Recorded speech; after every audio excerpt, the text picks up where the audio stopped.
코로나19 사태로부터 벗어나 일상으로 되돌아가기 위한 백신 접종이 한창인 가운데 국내 의료진들을 대상으로 하는 백신 접종도 속도를 내고 있습니다. 의료진들은 집단 면역 형성을 위해 백신은 필수라며 접종 이득이 훨씬 큰 만큼 과도한 불안감을 가지지 말라고 당부했습니다. 동국대학교 일산병원의 백신 접종 현장을 최선호 기자가 다녀왔습니다.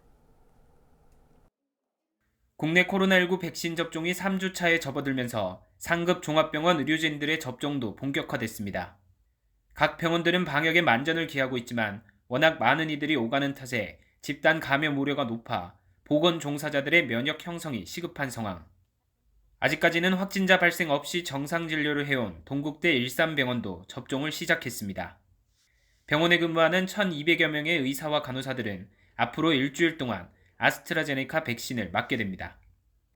일부에서는 좀 코로나 백신에 대한 우려가 있는 게 사실입니다. 하지만 지금까지 나와 있던 데이터나 그런 근거를 봤을 때는 충분히 맞아야만 되는 그런 백신입니다. 환자의 안전과 또 직원의 안전을 위해서 노력할 수 있는 좋은 병원이 될 것으로 기대하고 있습니다. 접종 첫날 병원 5층 대강당에 마련된 접종실에는 바쁜 외래 진료 중간에 짬을 내 백신을 맞으러 오는 직원들의 발걸음이 이어졌습니다. 전문 지식을 갖춘 의료인들답게 불안감보다는 오히려 백신에 대한 기대나 책임감이 엿보였습니다. 특별히 다른 이전의 독감 접종과 비교해서 큰 차이는 없었습니다. 약간 따끔한 건 있지만 특별한 증상은 없습니다. 현재 상황에서 시급한 것은 백신에 대한 국민들의 커가는 불안감을 잠재우는 일. 이와 관련해 정부는 국내에서 최근 발생한 사망 사례 11건 가운데 8건에 대한 1차 검토 결과를 발표하며 백신 접종과의 관련성을 인정하기 어렵다는 잠정 결론을 내렸습니다. 전문가들도 전 세계에서 보고되는 사례들을 보면 백신이 심각한 부작용을 일으킬 확률은 매우 낮다고 거듭 강조하고 있습니다.